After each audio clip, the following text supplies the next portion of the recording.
Assalamualaikum warahmatullahi wabarakatuh.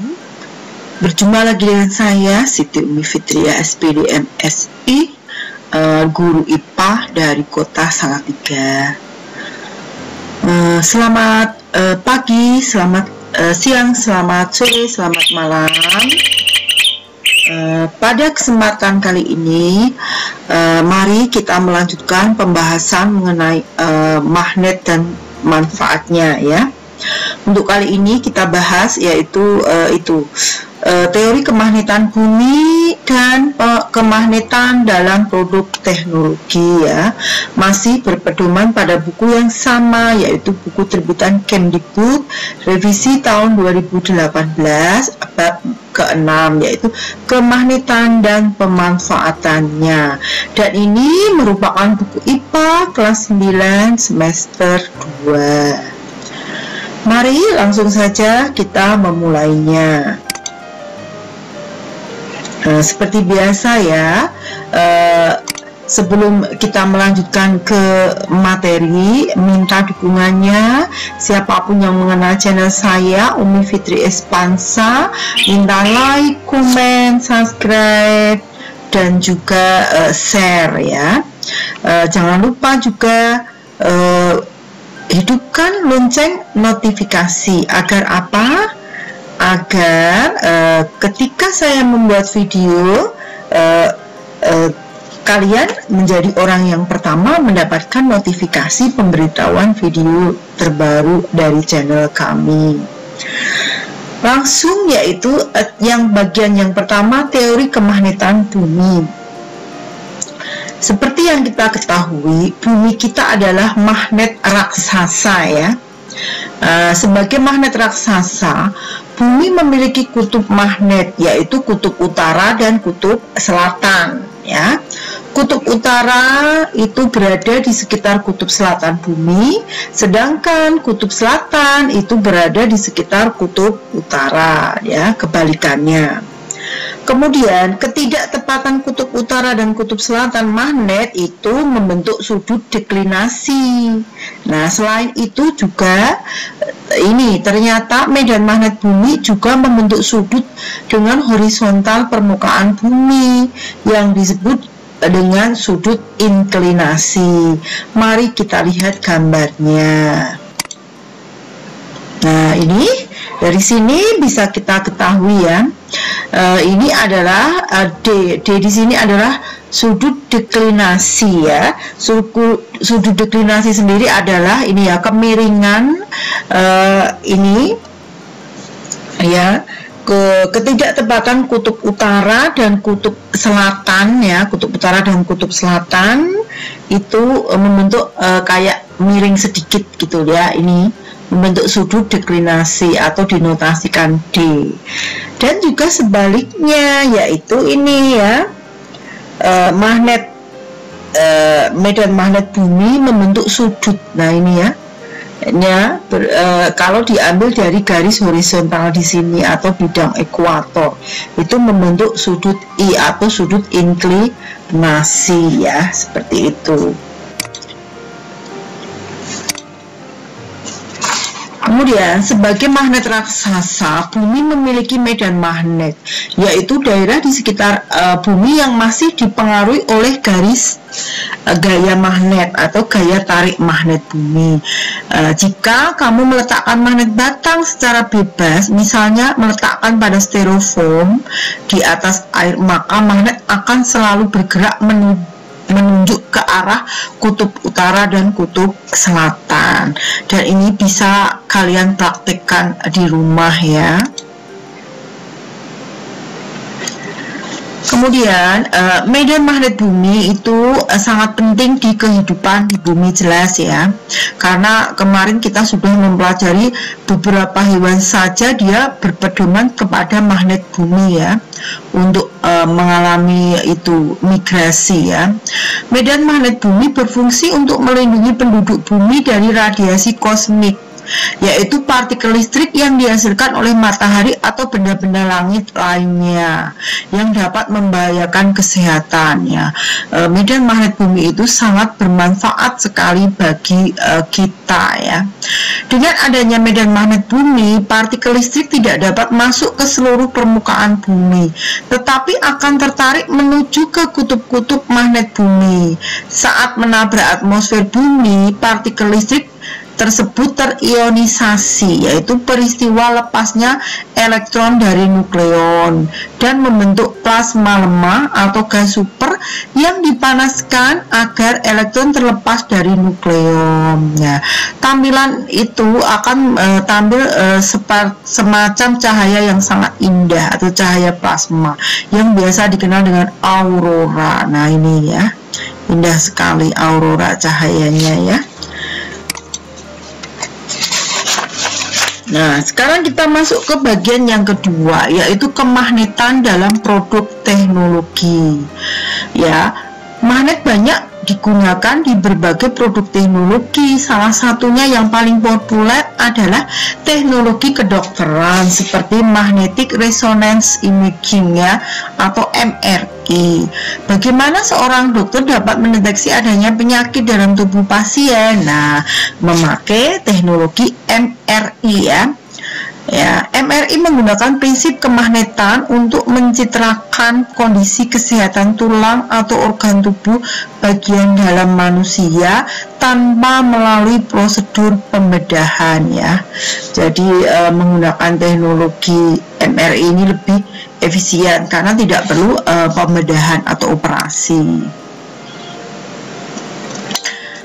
Mekanisme MRI mendeteksi penyakit seperti pada gambar ya. Nih yang tadi pun ada gambarnya ya, coba ya. Oh ya, gambarnya di sini berarti ya.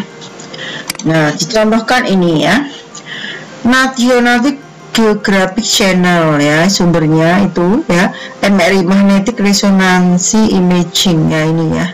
Jadi orangnya dimasukkan ke dalam ini mesin MRI ya. Orang yang akan diperiksa kesehatannya menggunakan MRI dimasukkan ke dalam medan magnet yang memiliki kekuatan 5000 kali lipat lebih kuat dari medan magnet bumi. Wih, sangar ya. Medan magnet sebesar ini mengakibatkan nukleon tubuh berputar dan berbaris sejajar menjadi jarum kompas. Nah, gambar yang selanjutnya 38A yang ini ya berarti ya. Nukleon tersebut kemudian ditembak dengan gelombang radio untuk menginduksi arahnya. 8B yang ini gelombang radionya ya. Teknologi sangat maju sekali ya. Nah, masih kelanjutannya. Saat arahnya sejajar ya, gambar yang C, nukleon tersebut akan memancarkan gelombang radio yang akhirnya diterima komputer sebagai pencitraan kondisi dalam tubuh. Gambar tersebut dapat menunjukkan adanya penyakit dalam tubuh manusia. Teknik ini jauh lebih aman dibanding ronsen dengan sinar X ya. Ternyata MRI lebih aman, lebih ramah dibanding sinar X. Jadi lebih bagus digunakan untuk teknologi kedokteran ya. Lebih dari sekedar mendeteksi ada tidaknya penyakit seperti tumor, MRI dapat digunakan untuk merekam pikiran manusia, misalnya untuk merekam bagian otak yang menanggapi rangsang panas atau dingin. Modern sekali ini teknologinya ya. Selain itu, MRI juga dapat digunakan untuk melakukan deteksi dini terhadap gejala epilepsi atau AIAN ya. Ternyata manfaatnya sangat banyak ya. Yang kedua yaitu kereta maglev ya. Maglev merupakan kependekan dari magnetically levitated ya, atau kereta terbang. Ingat ini ya, yang di Jepang yang terkenal itu Shinkansen ya, Shinkansen betul kalau nggak salah ya. Karena maglev diterbangkan kurang lebih 10 mm di atas relnya. Meskipun rel dan kereta tidak menempel karena magnet yang super cepat mampu melaju hingga 650 km per jam, tidak akan terjatuh dan tergelintir. Hal ini disebabkan kereta magnet menerapkan prinsip gaya tolak-menolak magnet serta didorong dengan menggunakan induksi. Ternyata menggunakan prinsip itu kutub magnet yang berbeda ya, sehingga tolak menolak. Nah, tolak menolak itu menyebabkan gerakannya berpindah-pindah, akhirnya bergerak menjadi sangat cepat. Ternyata seperti itu ya. Nah, kereta magnet telah menjadi alat transportasi massal di beberapa negara maju seperti Jepang, Amerika, Cina, dan beberapa negara di Eropa seperti Prancis, Jerman, dan Inggris. Di Jepang, kereta yang menggunakan prinsip ini yaitu kereta Shinkansen. Nah, ini tadi yang saya maksud ya, yang menghubungkan kota Tokyo, Nagoya, dan Osaka. Aduh, penasaran ya, kapan ya bisa pergi ke Jepang naik ini ya kereta ya. Nah, keretanya ini ya sangat cepat menggunakan prinsip magnet tolak menolak ya. Ya, berbeda dengan itu kutub magnet yang berbeda sehingga bisa tolak menolak. Lah, tolak menolak itulah sambung menyambung akhirnya menjadi kecepatan yang sangat hebat. Yang ketiga, pemanfaatan magnet dalam PLTN ya, pembangkit listrik tenaga nuklir. Pembangkit listrik tenaga nuklir atau PLTN merupakan pembangkit listrik yang menggunakan energi nuklir untuk menghasilkan listrik. Prinsip kerja PLTN mirip dengan pembangkit listrik tenaga uap atau PLTU. Pada PLTU, batu bara dibakar untuk memanaskan air sehingga dihasilkan uap air. Uap air kemudian digunakan untuk menggerakkan turbin sehingga generator dapat berputar dan menghasilkan listrik. Pembakaran batu bara secara terus-menerus selain dapat mengurangi jumlah sumber daya alam yang tidak dapat diperbarui ya, karena batu bara itu termasuk bahan bakar fosil yang bisa habis ya. Juga dapat mencemari lingkungan jelas ya, akibat pembakaran yang menghasilkan asap karbon, sulfur, dan nitrogen. Jadi memakai batu bara itu juga tidak bagus. Pada PLTN, energi yang digunakan untuk menghasilkan uap air yang selanjutnya digunakan untuk menggerakkan turbin diperoleh dari reaksi pemecahan inti atom atau fisi, yaitu uranium 235. Kita pernah mendengar uranium adalah zat yang pengisi bom atom ya, atau melalui penggabungan inti atom atau fusi dalam suatu reaktor nuklir. Uranium 235 diproses sehingga menjadi bentukan kecil seukuran penghapus pensil, namun memiliki energi yang sebanding dengan 1 ton batu bara. Hebatnya. Kecil tapi energinya sangat besar sehingga bisa meledak, bisa menghancurkan ya. Panas yang dihasilkan dari pemecahan inti atom mampu mencapai 40.000 derajat Celcius ya, 4.000 derajat Celcius. Ini harusnya di atas derajat ya. Reaksi nuklir tersebut menghasilkan berbagai partikel bermuatan yang berbahaya bagi kesehatan jika menyebar ke lingkungan. Agar partikel tersebut tidak menyebar ke lingkungan, digunakan botol magnet dengan medan magnet yang sangat besar lah. Perannya magnet di dalam PLTN pembangkit tenaga nuklir itu di sini ya. Botol magnet dengan medan magnet yang sangat besar. Botol magnet akan menarik partikel-partikel bermuatan sehingga tetap berada dalam reaktor ya. Seperti itu, sehingga tidak menyebar ke lingkungan, sehingga lingkungan tetap aman, kecuali jika ada kebocoran atom ya, seperti itu.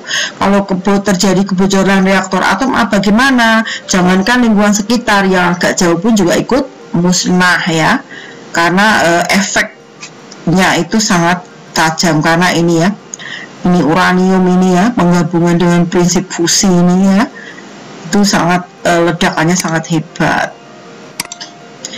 Nah, ini adalah gambar dari reaktor nuklir ya. Nih, besar sekali ya.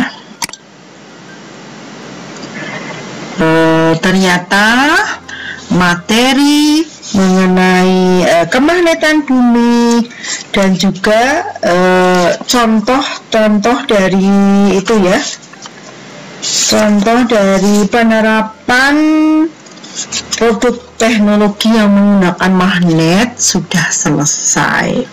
Berarti materi bab 6 juga sudah selesai. Tolong minggu depan kalian persiapan untuk penilaian harian.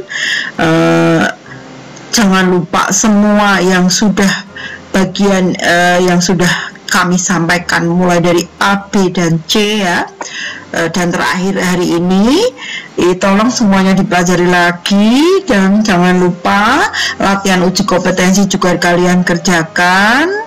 Agar apa? Agar kalian dapat menguasai materi pelajarannya. Saya akhiri, mohon maaf jika banyak kesalahan kata, dan assalamualaikum warahmatullahi wabarakatuh. Terima kasih atas perhatiannya. Dadah.